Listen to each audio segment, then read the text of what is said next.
कलाकारांचा हा प्रश्न असतोच की मी पुढचं चित्र काय करू, हा असतोच प्रश्न. पण हा सुरुवातीला असतोय असं मला वाटतंय. सुरुवातीला अनेक प्रश्न असतात कलाकारांना. मी चित्र कुठल्या आकाराचं करू हा सुद्धा मोठा प्रश्न असतो सगळ्यांना. हा, तर ते चौकोनी करू का उभं करू का आडवं करू हाही प्रश्न असतो. हे खूप मूलभूत प्रश्न आहेत आणि हे प्रत्येक चित्रकलाकाराला पडतातच पडतात. हळूहळू पण मी तिथे आलो की size doesn't matter. Size doesn't matter. तुम्ही कुठल्याही आकारात काम करा, त्याच्या आत तुम्ही काय करता ते जास्ती महत्वाचं. तर तुम्ही जे कॉम्पोजिशन करता त्याचा अभ्यास जास्ती करा. हे अवांतर विचार करायचे ते विचार करा, रंगसंगतीचा विचार करा. हे जास्ती महत्वाचे प्रश्न आहेत असं मला वाटतं. आणि ते आयुष्यभर अभ्यास करण्यासारखे आहेत. त्यात आपण वाचन करू तेवढं कमी, इतरांचे प्रयोग पाहू तेवढे कमी आहेत. आणि कुणाला कशामुळे काय काय मिळालेलं आहे, रिझल्ट मिळताना त्यांना की त्यांनी कसा प्रयत्न केला असेल ते सुद्धा आपण आज जाऊन त्या कलाकाराच्या मनात डोकावून पाहणं सुद्धा तितकंच इंटरेस्टिंग आहे असं मला वाटतं. नाही, ही सगळी प्रोसेसच आहे आणि कुठलीही स्टेप मिस करून चालत नाही. एक्झॅक्टली. शॉर्टकट कुठेही नाही. शॉर्टकट कुठेच नाही. पण चित्रकाराला चित्र संपलंय का नाही हा एक सगळ्यांना मोठा प्रश्न असतोय आणि सुरुवातीला असतोय. जे चित्रकार पोचलेले आहेत त्यांच्या समाधानी निर्मितीपर्यंत, त्यांना हे सांगता सुद्धा येत नाही की मी हे कसं संपवतो. मी खूप विचार केला या बाबतीत. त्यातल्या काही तांत्रिक सुद्धा गोष्टी आहेत असं वाटतंय मला, की चित्रामध्ये एक कॉन्ट्रास्ट हा एक प्रकार आहे. जसं आपल्या फोटोमध्ये कॉन्ट्रास्ट आपण ज्याला म्हणतो तेच अभिप्रेत आहे त्याच्यामध्ये. तो कॉन्ट्रास्ट आणि कलर बॅलन्स या दोन खूप महत्वाच्या गोष्टी ज्याच्याने चित्र इतर चित्रांपेक्षा वेगळं वाटू शकतंय. ही तांत्रिक बाजू झाली. सब्जेक्ट बद्दलचा काही संबंध नाही ह्याच्याशी. जसे ह्या दोन गोष्टी तसे पर्स्पेक्टिव्ह आहे, योग्य पर्स्पेक्टिव्ह जमलंय का नाही वगैरे वगैरे अनेक तांत्रिक बाबी आहेत. कॉन्ट्रास्ट बद्दल माझा एक खास अनुभव असा आहे की कॉन्ट्रास्ट नीट आहे का नाही चित्रामध्ये आणि आपल्याला जे पाहिजे तो रिझल्ट मिळतोय का नाही. तर ते आपण जर का सतत आपल्या समोर आहे त्याच ॲम्बियंट लाईटमध्ये आपण पाहत राहिलो तर आपल्याला डिफरन्सेस कळत नाही. तर अगदी कमी उजेड असलेल्या ठिकाणी जर का आपण आपलं चित्र ठेवलं आणि ते ऑब्झर्व केलं तर आपल्याला टोटल कलर रेंज म्हणजे व्हॅल्यू रेंज ज्याला आपण म्हणतो की ब्लॅक पासून व्हाईट पर्यंतची जी व्हॅल्यू रेंज असते त्याच्यात काय व्हायला पाहिजे ते लगेच कळतं. अनेकदा पोर्ट्रेचर करत असताना खूप कलाकारांना हा प्रॉब्लेम येतो की कुठे कपाळाचा भाग पुढे आल्यासारखं वाटतो जास्ती. ते प्रत्यक्ष व्यक्तीचं तसं नाहीये. तर कुठेतरी थोडं डार्क करायचं असते, कुठेतरी थोडंसं लाईट करायला पाहिजे असते. त्याच्यानी फॉर्म मध्ये जो काही एक व्हॉल्यूम निर्माण होतोय तो योग्य प्रकारे निर्माण होतोय.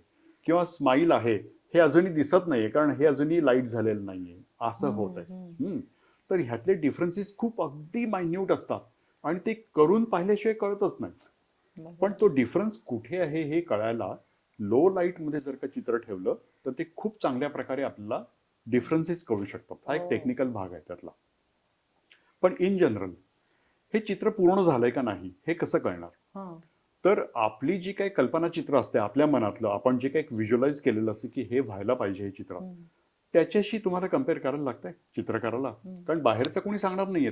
बाहेरची लोक मतं देतील, वा छान झालंय चित्र म्हणतील किंवा अजून काहीतरी व्हायला पाहिजे असं वाटतंय असं म्हणतील. पण काय व्हायला पाहिजे तेही सांगू शकणार नाही कारण तुझ्या मनात काय ते तुलाच माहिती आहे. तर ते आपलंच ठरवायला लागतंय. पण मी काय पाहिलं माहितीये की चित्र सुद्धा हळूहळू बोलायला लागतंय. जसं आपण चित्र करत जातो तो प्रोसेस, तर ठराविक त्याच्यात गोष्टी आल्यानंतर हळूहळू चित्र सुद्धा जिवंत व्हायला लागते आणि ते बोलायला लागते आपल्याबरोबर. पण त्याची भाषा इतकी शांत आणि सोबर असते की ती तुम्ही गडबड केली तर ते नाही बोलणार, तुम्हाला कळणार पण नाही काय म्हणताय.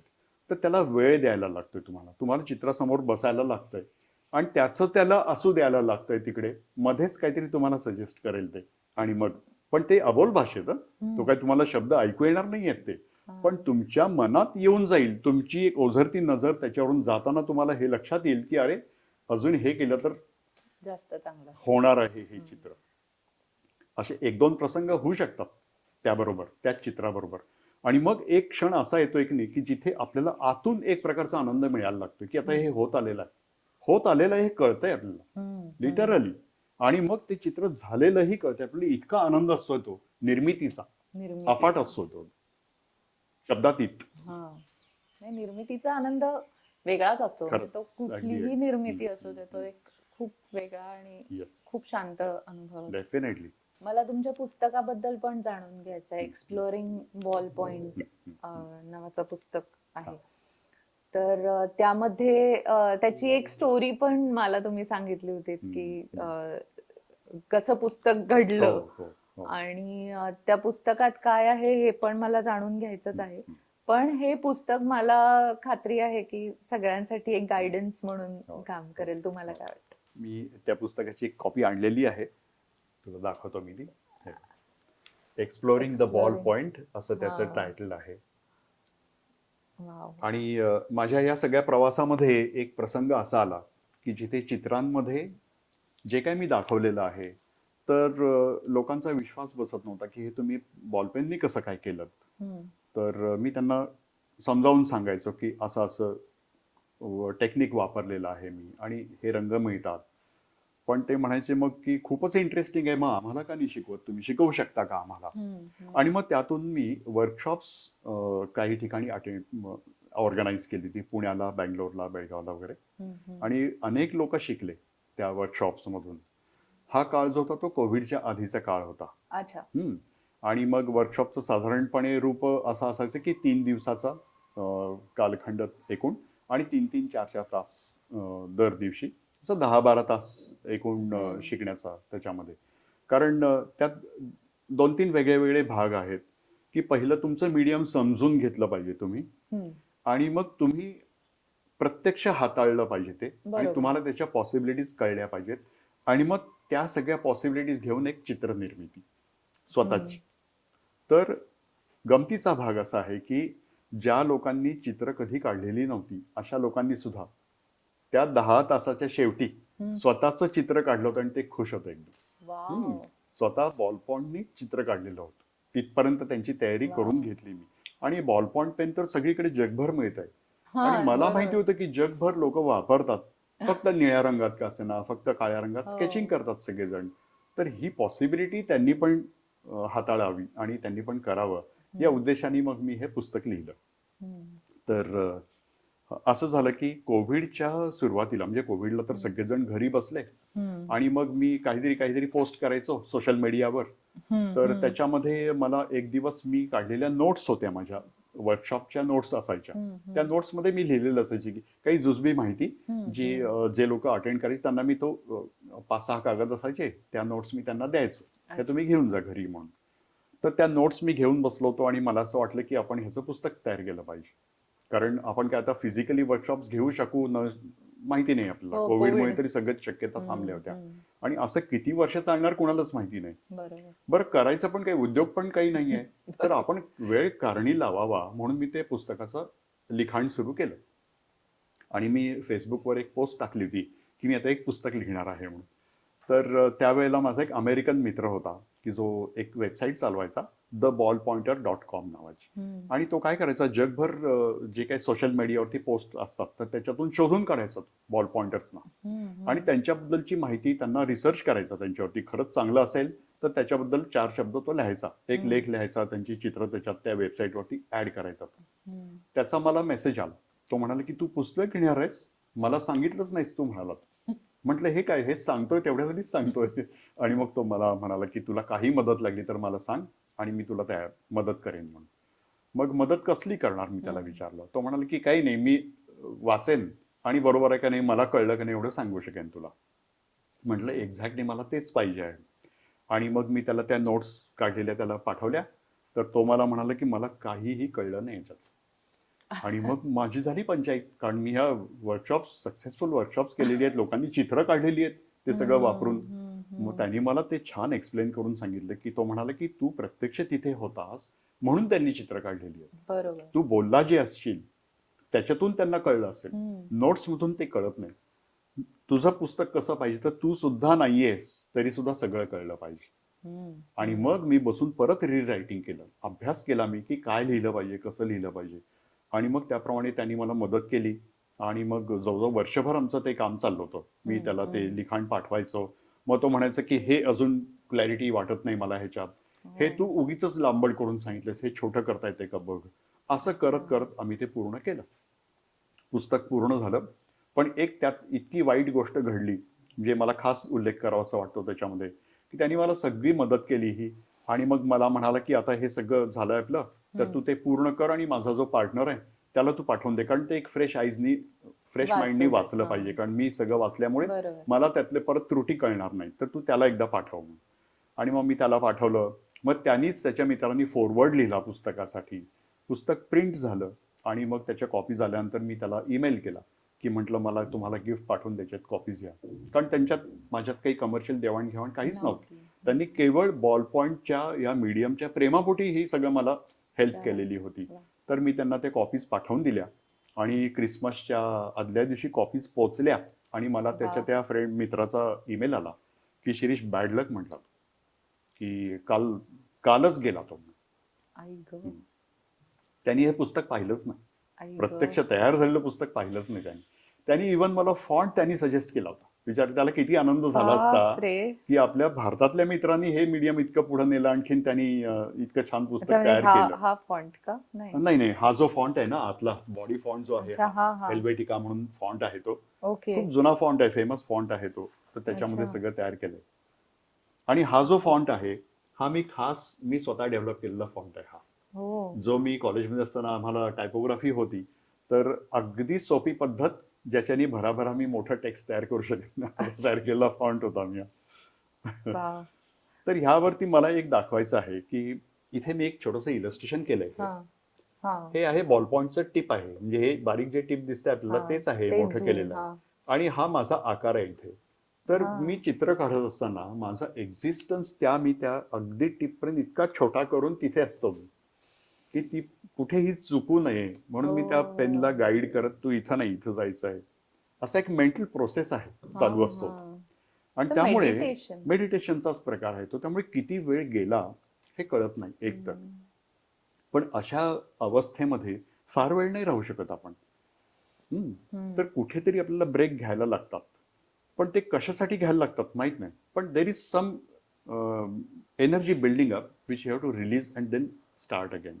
असा एक कंटिन्युअस प्रोसेस असतो. म्हणजे मी सतत रेंडरिंग करतो, एक 5-6 मिनिटाचं रेंडरिंग असेल माझं, मी थोडा ब्रेक घेतो, थोडं काहीतरी इकडे तिकडे बघून परत सुरू होतंय माझं, असं सतत प्रोसेस चालू असतो. नाही, कारण ते गरजेचं पण आहे ना. आहे, एक्झॅक्टली. नाहीतर मग ते किती ताण येईल त्याच्यावर. पण मला असं वाटतं की त्यात एक शांती आहे एक प्रकारची. कारण आपण निर्विचार होतो बऱ्याच ठिकाणी, काहीच विचार नसतात मनामध्ये, कुठे जायची गडबड नसते, काहीच नसतं ना त्यावेळेला. तुम्ही दुसरं काहीच करू शकत नाही. म्हणजे ती अगतिकता नाही म्हणता येणार, पण एक पोचल्याचं समाधान असतं त्याच्यात. असं काहीतरी असावं. म्हणजे आता कसलीच गडबड नाही आपल्याला, आता कसलीच घाई नाहीये. एक मजेशीर आहे सेन्सेशन ते. आणि मला असं वाटतं की त्याचा परिणाम त्या रेंडरिंग वरती, म्हणजे प्रेशर जे असते आपलं काम करण्याचं किंवा सातत्य जे असते त्यात, ते हळूहळू व्यक्त होत असते. अगदी थोडकं का असे ना, म्हणजे सांगू शकत नाही आपण. इट इज कम्प्लिटली ॲबस्ट्रॅक्ट आपण जर का पाहिलं तर. आणि म्हणून मला असं वाटतं की त्याला एक तो ऑर्गॅनिक फील येतोय, जिवंत वाटायला लागतं. चित्र जिवंतपणा जे दाखवतंय ते कदाचित ते कारण असावं असं वाटतंय मला. मला याच्या बरोबर एक कॉन्ट्राडिक्ट करणारा मुद्दा इथे विचारायचा आहे की आर्टिस्ट, आता तुम्ही म्हणालात की मेडिटेशन असतं किंवा तो शांत होतो आणि हे सगळं, ही सगळी ती त्याची जर्नी असते. ओके, पण आता चित्र झालेली आहेत सगळी आणि आता मला एक्झिबिशन करायचं आहे किंवा जे काही, पण तिथे आर्टिस्ट कितपत ओपन अप होऊ शकतात किंवा त्यांना PR ची गरज किती असते, किंवा आता सोशल मीडियामध्ये जे आपण म्हणतो वर्ड ऑफ माउथ असतं किंवा जे काही, तर त्याची गरज एका आर्टिस्टला किती असते आणि तो किती सक्षमपणे ते करू शकतो. उत्तम प्रश्न विचारलास. कारण आपण जर का पाहिलं तर चित्र निर्मिती हा एक एकांतात करायचाच भाग आहे. आता कितीतरी आर्ट कॅम्प्स असतात ज्याच्यामध्ये अनेक कलाकार एका ठिकाणी येतात आणि त्यांना काही ठराविक पैसे दिलेले असतात आणि एक प्लॅटफॉर्म दिलेला असतो तो चित्र निर्मितीचा. त्यांची राहण्याची खाण्याची सोय छान प्रकारे केली जाते आणि मग तिथे तुम्ही 2-3 चित्र काढायची आणि ती तुम्ही देऊन जायची तिथे, असा प्रोसेस असतो तो. अशा आर्ट कॅम्प्समध्ये सगळे कलाकार उत्कृष्ट त्यांची कृती देतातच असं नाहीच आहे. ओके, तिथे त्या त्या कलाकारांच्या ओळखी व्हाव्यात, तो एक मोठा फायदा तिथे असतो. दुसऱ्या कलाकाराला काम करताना पाहायला मिळणं, त्याला त्याच्या प्रोसेसबद्दल चर्चा करता येणं, ही खूप मोठी जमेची बाजू असते. आणि ऑर्गनायझर्स असतात, त्यांना जे मटेरियल मिळेल त्याच्यात ते समाधानी असतात, असा प्रोसेस असतो इन जनरल. पण कलाकार इन जनरल स्वतःपुरतंच काम करतात. म्हणजे स्टुडिओत काम करण्यात तरी त्यांना काही कोणी जाऊन भेटलं तरच भेटलं. अशी रोजची परिस्थिती पण नसते की आज तू चित्र काढायलाच पाहिजे असं सांगणारं कोणीही नसतं. स्वतःच ठरवायचं, सेल्फ मोटिवेशन, मोटिवेट खूप स्वतःलाच अवघड करायचं, आहे. स्वतःलाच करायचं आणि मग कामाला लागायचं. बरं, ते काम इतक्याच वेळात संपायला पाहिजे असंही कोणी सांगितलेलं नसतंय, किंवा इतकी चित्र करायलाच पाहिजेत असंही कोणी सांगितलेलं नसतंय. ही खूप कठीण गोष्ट आहे ही. पण मला असं वाटतंय की जशी चित्रकला, कलेमध्ये तुम्ही तुमचं ब्रश वर्क म्हणा किंवा रंग वापरण्याची पद्धती म्हणा, कुठेतरी डिसिप्लिन हा एक प्रकार आहेच जो आपल्याकडे आणायलाच लागतो आपल्याला. आणि डिसिप्लिन शिवाय तुम्ही बऱ्याच गोष्टी नाही करू शकत. कुठेतरी डिसिप्लिन हे असायला लागतं. तर त्याप्रमाणेच डिसिप्लिन्ड लाईफ असलं पाहिजे, हे आजच्या कलाकारांना तरी अतिशय महत्वाचं वाटतंय मला. कारण नुसती चित्रकला करून त्याचा काहीही उपयोग नाही.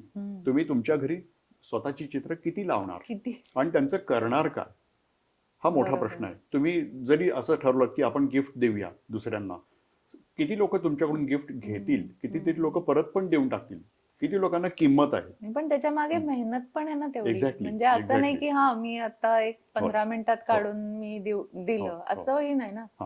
त्यामुळे मला काय वाटतं माहिती की कलाकारांनी कुणाशी असोसिएट व्हावं या बाबतीत विचार नीट केला पाहिजे. की ज्याच्यातून 2-3 गोष्टी व्हायला पाहिजेत. एक, त्यांच्यासाठी बायर्स निर्माण व्हायला पाहिजेत, पहिली गोष्ट, ज्याच्यातून त्यांना चरितार्थ चालवण्यासाठी किंवा त्यांच्या मटेरियलचा खर्च निघाला वगैरे वगैरे, मार्केट तयार करणं पाहिजे. मग त्यासाठी पॉसिबल कोण कोण लेवल्स आहेत, बिझनेसमन असतील किंवा बिल्डर्स असतील, आर्किटेक्ट्स असतील, इंटिरियर डेकोरेटर्स असतील, त्यांच्याशी संपर्क करणे, योग्य प्रकारे प्रेझेंटेशन करणे स्वतःचं. आता त्याच्यामध्ये अनेक कलाकार आहेत ज्यांना आर्टिस्ट स्टेटमेंट म्हणजे काय असते तेच माहिती नसतंय. आर्टिस्ट स्टेटमेंट म्हणजे काय, तर मी कलाकार आहे, मी ह्या मीडियम मध्ये काम करतो, या मीडियम मध्येच काम करण्यासारखं मला का वाटलं आणि मी कशा प्रकारचं काम करतो, त्या कामातले विषय मी कसे हाताळतो, अशा बद्दलची एक स्टेटमेंट असते ती, जी वाचली की ह्या आर्टिस्ट त्याच्या कलेबद्दल स्वतः किती त्याला कळतंय ते त्या स्टेटमेंट मधून इतरांना कळू शकतं आणि आर्टिस्टला समजण्यात सोपं जातं. तर ती स्टेटमेंट लिहिता येणं हा एक मोठा शोधाचा भाग आहे. तर मला असं वाटतं की प्रत्येक कलाकारांनी, त्याला गरज असो नसो, कोणी मागितलेली असो नसो, पण त्यांनी स्वतःची आर्टिस्ट स्टेटमेंट तयार केली पाहिजे. त्याला प्रोसेस आहे, आपलं टेक्निक काय आहे त्याचा अभ्यास करणे, आपण कशी चित्र का काढतो त्याचा मूळ विचार करणे. पण चित्र मी काढतो बरोबर, मी का चित्र काढतो हे सुद्धा मला कळलं पाहिजे. बरोबर आहे की नाही? एखादी गोष्ट मी का करतो हे सुद्धा कळणं फार महत्वाचं आहे. आणि प्लॅटफॉर्म्स तरी आज भरपूर आहेत. सोशल मीडिया आहे, फेसबुक आहे, इंस्टाग्राम आहे, युट्यूब आहे. तुम्ही तुमचे व्हिडिओज करून आज पब्लिश करू शकता. पण तुम्ही व्यक्त व्हायला पाहिजे, तुमचे विचार मांडता यायला पाहिजेत लोकांच्या समोर, तुमच्या चित्राबद्दल बोलता यायला पाहिजे, तुमच्या प्रोसेस बद्दल बोलता यायला पाहिजे. खूप लोक बोलत नाहीत, म्हणजे व्यक्त नाही होत, स्वतःच्या चित्रांबद्दल सांगत नाहीत. म्हणजे मला असं वाटतं की जिथे जसं फिल्म अप्रिसिएशनचे सेशन्स होतात, तसे एक आर्ट अप्रिसिएशनचे पण सेशन्स व्हायला पाहिजेत. की एक चित्रकाराला त्याच्या चित्रामधनं काय म्हणायचं आहे हे जोपर्यंत आपण त्यांच्याकडनं समजून घेत नाही तोपर्यंत मे बी आपण त्या चित्रापर्यंत पोहोचू शकत. बरोबर. असं एक वाटतं कुठेतरी. माझे अनेक सहकलाकार आहेत आणि आम्ही ज्या ज्या वेळेला प्रदर्शनं भरवतो त्याला मी त्यांना उद्युक्त करतो. कशासाठी, तर तुमच्या चित्राबद्दल एक पॅराग्राफ लिहा आणि तो आपण चित्राच्या बाजूला लावूया हा, फार लोकांना गरजेची आहे पाहायला. ही गोष्ट. कारण समजा तुम्ही तिथे नाहीये उभे, त्यांना प्रश्न येणार आहेत, ह्या चित्राबद्दल जरा मला माहिती पाहिजे, तर त्या छोट्याशा लिखाणातून काही का असेना तुम्हाला कळेल ते. तर अनेक जण लिहित नाहीत, ते विचारही करत नाहीत किंवा दुसऱ्याला लिही म्हणून सांगतात. हे तरी सगळ्यात वाईट आहे असं मला हो. वाटतं.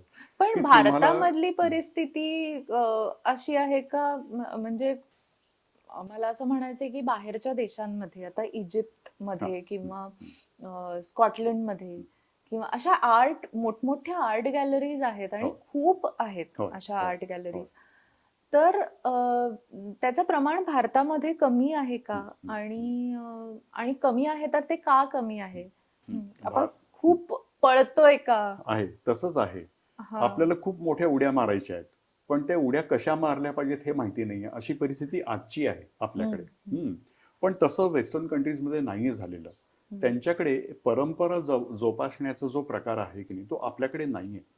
आपल्याकडे जुन्या गोष्टी ह्या मोडीत गेलेल्या गोष्टी आहेत असं समजून आपण सगळेच अर्धवट होऊन बसलेलो आहे असं मला वाटतं. आपल्याला बेस नाहीये राहिलेला आज. तर तो बेस आपण निर्माण करायला पाहिजे, पुनर्निर्मिती व्हायला पाहिजे त्या बेसची. त्या दृष्टीने बरेच जण प्रयत्न करतात की हिस्टॉरिकल रेफरन्सेस गोळा करतात आणि दाखवायचा प्रयत्न करतात, सांगायचा प्रयत्न करतात की आपल्याकडे हे खूप आधीपासून चालत आलेलं आहे. हे रेफरन्सेस आहेत, रिसर्च आहे केलेला, डॉक्युमेंटेशन करत होते लोक पूर्वी. मधल्या काळात ते सगळं गेलं. आणि मग त्यामुळे कसं झालं की वेस्टर्न लोकांच्याकडे ती परंपरा चालू असल्यामुळे त्यांच्याकडे खूप ऑर्गनाइज्ड आहे. म्हणजे प्रत्येक चित्राबद्दलची माहिती म्हणा, त्या कलाकाराबद्दलची माहिती ही व्हेरी वेल डॉक्युमेंटेड आहे. तसं आपल्याकडे नाहीच आहे. पण जेव्हा आपल्याला कळतंय की हे असं नाहीये, तर तिथून ते सुरू करण्याची किंवा होईल ह्याची काळजी घेण्याची जबाबदारी आपल्याच जनरेशनची आहे असं मला वाटतं. म्हणून मी सगळ्या माझ्या मित्रांना, मंडळींना सांगत असतो की आज सिनियर्स तरी गेले, आपल्यामध्ये नाही आहेत आज ते, पण आपण आज समजा सिनियरिटी पर्यंत आलो असू तर आपल्याकडे मोठी जबाबदारी आहे अनेक गोष्टी करण्याची आणि सांगण्याची आणि करून दाखवण्याची, जिथून निदान थोडी थोडी सुरुवात होईल आणि मग पुढचं जनरेशन ते घेऊन पुढे नेऊ शकेल. तेच कम्युनिटी वर्क्स असं मला वाटतं. म्हणजे सोलो पेक्षा एक चित्रकार एकटा किती धडपडणार. एक्झॅक्टली. मग त्यापेक्षा जर का एक कम्युनिटी बनून आपल्या समोर आले किंवा Yes. कम्युनिटी बनून ते समाजासमोर काहीतरी एक थीम बरोबर. घेऊन त्यांनी प्रेझेंट केलं, नक्कीच. तर मला वाटतं की ते कम्युनिटी पण ती ग्रो होईल आणि आम्हाला पण समजेल की अच्छा इतके सगळे आहेत आणि आम्हाला माहितीच नाही काही. खरंच आहे असं अगदी बरोबर आहे. कारण कलाकार एकटा सगळं नाही करू शकत. आणि कलेची प्रसिद्धी किंवा कलाकाराची प्रसिद्धी होण्यासाठी कुठेही पेड प्रमोशन कामी येत नाही. कारण पेड प्रमोशन जसं डॉक्टर्स किंवा आर्किटेक्ट्सही करत नाहीत. ते जाहिरात नाही देऊ शकत की मी असला डॉक्टर आहे तुम्ही मला येऊन भेटा. तर त्याचं रेप्युटेशन कमी होतंय. त्यांना अलाउडच नाहीये, म्हणजे लिगली सुद्धा त्यांना ते प्रोफेशनमध्ये जाहिरात करणं अलाउड नाहीये. तसं कलाकाराचं सुद्धा आहे. समजा मी माझ्या चित्रांची जाहिरात दिली तर लोक काय म्हणतील की ह्याचं काम चांगलं नाहीये म्हणून हा जाहिरात देऊन स्वतःचं प्रमोशन करायचा प्रयत्न करतोय. साहजिक आहे हे. पण काय चुकीचं आहे त्यात? चुकीचं नाहीये. मी काय म्हणतो की तुम्ही पेड प्रमोशन का नाही करायचं, तर तुमचं काम तुमच्याबद्दल बोललं पाहिजे, हा सगळ्यात बेसिक मुद्दा आहे त्याच्यातला. तुम्ही कामाबद्दल बोला तुमच्या, पण त्याची जाहिरातबाजी इन द सेन्स मी काय म्हणतो की विकण्यासाठीची जाहिरातबाजी आहे ती म्हणतोय. तुम्ही तुमच्याबद्दल पब्लिसिटी होईल हे पाहिलंच पाहिजे. आज ती काळाची गरज आहे लोकांना. आणि तुम्हाला काय करायला लागते, तुमची पब्लिसिटी नाहीये तर कलेची पब्लिसिटी करायला लागते. हे महत्वाचं आहे. तुम्हाला बाजूला ठेवून चित्राबद्दल सांगता यायला पाहिजे तुम्हाला, असं मला वाटतं. लक्षात आलं? म्हणजे चित्रकला, लोकांना माहिती की चित्रकला आहे, असते, वेगळी असते, सगळ्यांनाच माहिती आहे. पण किती लोक चित्र विकत घेतात? बरोबर. आपल्याकडे तो भाग अजूनही विकसित झालेलाच नाहीये झालेला. ती मानसिकताच नाहीये आपल्याकडे की एक्झिबिशन म्हणजे कॉमन मिडल क्लास फॅमिली मध्ये आजची संध्याकाळ काय करूया, आजची संध्याकाळ जाऊन चित्राचं एक्झिबिशन बघूया का, असं नाहीच. किती लोक आर्ट गॅलरीज मध्ये जातात? नाही जात. खूप रेअर आहे. Very rare. आर्ट गॅलरी सुद्धा किती आहेत आपण पाहिलं तर. तरी आता खूप वाढलेल्या आहेत. म्हणजे गेल्या 10-15 वर्षात तरी बऱ्याच आर्ट गॅलरीज नवीन नवीन व्हायला लागलेल्या आहेत. आणि परत एकदा ती सायकल सुरू झाली असं वाटते की जिथे चित्रकलेला एक दर्जा मिळेल. पण कलाकारांना अशा प्रकारचं एक्सपोजर मिळण्यासाठी स्वतःला खूप खर्च करावा लागतो. कारण आर्ट गॅलरीज काही स्वस्त नाहीये.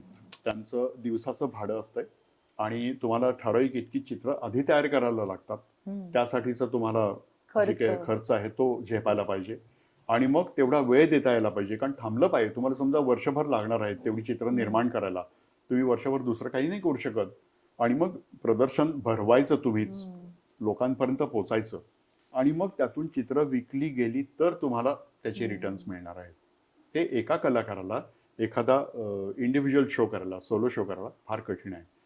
पण ग्रुप शो करू शकतात. इतर कलाकारांशी असोसिएट होऊ शकतात. म्हणजे उदाहरणार्थ कसं करावं, तर मी समजा लँडस्केप पेंटर आहे तर मी लँडस्केपशीच संलग्न राहू शकतो. एकतर 6च्या 6 लँडस्केप आर्टिस्ट मी गोळा केले आणि आम्ही 6 जणांनी मिळून एक प्रदर्शन केलं, असं होऊ शकतंय. किंवा 6च्या 6 सगळे वेगवेगळ्या शैलीत काम करणारे, एक ऍबस्ट्रॅक्ट करणार आहे, एक पोर्ट्रेट करणार आहे, एक लँडस्केप आहे, एक अजूनही काही आहे आणि मग त्या 6 जणांचं प्रदर्शन केलं, असं होऊ शकतंय. तर ह्या शक्यता खूप मोठ्या आहेत. कारण त्यांनी काय होतंय की त्या 6 लोकांना ओळखणारे सुद्धा तिथे येतात आणि ते तुम्हाला अनायासे मिळतात तुमचं चित्र पाहायला, जे अदरवाईज तुम्हाला मिळालेच नसते. ह्याच्यापेक्षाही मोठा ग्रुप जर का असेल तुमचा तर अजूनही शक्यता वेगळ्या आहेत. एकमेकांकडून शिकायला मिळतंय तुम्हाला. तुम्ही हळूहळू बोलतं व्हायला लागता कारण तुम्हाला प्रश्न विचारणारेही असतात, तितके जास्ती लोक असतात आणि मग हळूहळू ती प्रगती होऊ शकते. माझ्या मते कलाकारांनी एकटं राहून काम करण्याचा काळ केव्हाच गेलाय निघून. आता खूप ॲव्हेन्यूज आहेत आणि त्याच्यातून त्यांनी ते चान्सेस घेतले पाहिजे एक्सपोजर. कारण चित्र निर्मिती तुम्ही करणार आहात. आज तुम्ही एका क्लिकवरती सगळ्या जगाला दाखवू शकता चित्र. आपल्याला माहितीच आहे काही सेकंदात सगळीकडे पोस्ट होतं चित्र ते. मग तुम्ही जर का एवढं मोठं प्रदर्शन एका वेळी भरवू शकत असाल, दर सेकंदाला भरू शकत असाल, किती शक्यता आहे, होय की नाही? तर त्याचं पूर्ण ऍडव्हान्टेज घेतलं पाहिजे असं मला वाटतं सगळ्यांनीच. आपण शेवटचा प्रश्न घेऊया आणि जो अतिशय महत्वाचा आहे असं मला वाटतं. कला ही तुमच्यासाठी काय आहे? म्हणजे आर्ट फॉर्म याकडे तुम्ही, टोटल आर्ट फॉर्म म्हणते मी, याकडे तुम्ही कसं बघता? म्हणजे जगात कला नसतीच तर काय झालं असतं? बापरे, इमॅजिन करणं कठीण आहे, तसं जरा कल्पना चालवणं. पण कसं आहे की मला असं वाटतंय की मनुष्य प्राणी जो आहे तर त्याला उद्योग लागतो काहीतरी एक. आणि उद्योग तो काय करणार हा त्याच्या पूर्व संस्कारांवरती पण अवलंबून असतोय आणि त्यावेळची साधनं त्याला जी काही उपलब्ध आहेत, परिस्थिती जी उपलब्ध आहे त्याच्यावरती काय उद्योग करायचा हे एक साधारणपणे ठरत असतं. जसं आपण कुठल्या तरी सहलीला गेलो, तिथे खूप माकडं असतात, त्यांचा काय उद्योग चाललेला असतो तिथे. त्यांना जे अवेलेबल ज्या चांगल्या गोष्टी दिसतात तिथे न्यायच्या, पळवायच्या, बॅग्स उघडायच्या, त्यांच्या स्वभावाप्रमाणे ते करत असतात. माणसांमध्येही अनेक प्राणी खरं तर राहतात. मानव प्राणीच म्हणतो आपण त्याला, मनुष्य प्राणीच म्हटलं जातंय. आणि पूर्वसंस्कार कोणाचे काय असतील त्याप्रमाणे वेगवेगळे उद्योग माणसात दिसतात आपल्याला. तर त्यामध्ये काही उद्योग, बहुतेक सगळे लोक चांगलेच असतात, पण काही लोक असतात जे अति जास्त उद्योगी असतात म्हणा, किंवा जे समाज बिघडवायचं काम करत असतात. बरोबर, काय स्वार्थ असतात त्या लोकांचे, त्यांचं त्यांना माहिती. पण ही जी मानसिकता आहे की दुसऱ्याला त्रास कसा होईल, ह्याच्यापासून तुम्हाला कलाच वाचवू शकते असं मला वाटतं. मग ती कला कुठलीही असो, ज्याच्यामध्ये तपश्चर्या आहे, ज्याच्यामध्ये एक रियाज आहे, ज्याच्यात तुम्हाला वेळ द्यायला लागतोय, अशी कुठलीही कला जर का तुम्ही आत्मसात केलीत किंवा तुम्हाला जर का सापडली तर तुमच्यासारखे भाग्यवान कोणी नाहीत असं मला वाटतं. कारण ज्या क्षणी आपण तो वेळ स्वतःला द्यायला लागतो तेव्हा आपण जगाला थोडंसं दूर करतो, जगाला आपला होणारा उपद्रव कमी करतो खर तर. आणि आपण एका आतल्या प्रवासाला निघतो. तिथून एक शोध घ्यायचा प्रवास आहे तो, असं मला वाटतं.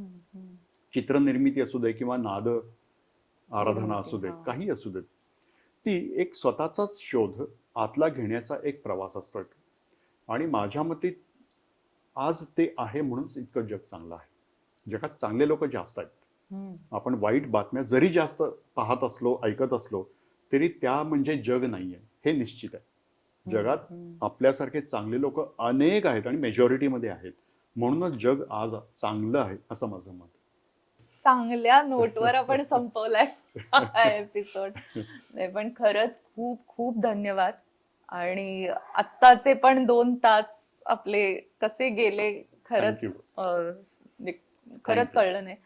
आणि आपण ज्या कोणत्या विषयावर आज गप्पा मारल्यात त्या गप्पांनी मी सुद्धा अंतर्मुख झाले आणि नक्कीच आपले प्रेक्षक पण अंतर्मुख होतील यात शंका नाही. तर कसा वाटला हा एपिसोड ते नक्की कळवा. आणि या पुस्तकाची लिंक हे वेबसाईटवर अवेलेबल आहे आहे. आहे आहे. या पुस्तकाची वेबसाईटची लिंक मी डिस्क्रिप्शन बॉक्समध्ये देतेय नक्की. तर जाऊन नक्की बघा आणि पुस्तक नक्की विकत घ्या. तुम्ही सुद्धा या बॉल पॉइंटच्या प्रेमात पडाल असं मला असं वाटेल. तर मंडळी, एपिसोड बघा, कसा वाटला ते सांगा. चॅनलला सबस्क्राईब करा, एपिसोड शेअर करा, शेअर द स्टोरी बद्दल गप्पा मारा आणि तुम्हाला अजून कोणाला भेटायचं आहे ते कमेंट बॉक्समध्ये नक्की सांगा. तर भेटूया पुढच्या एपिसोडमध्ये. तोपर्यंत नमस्कार.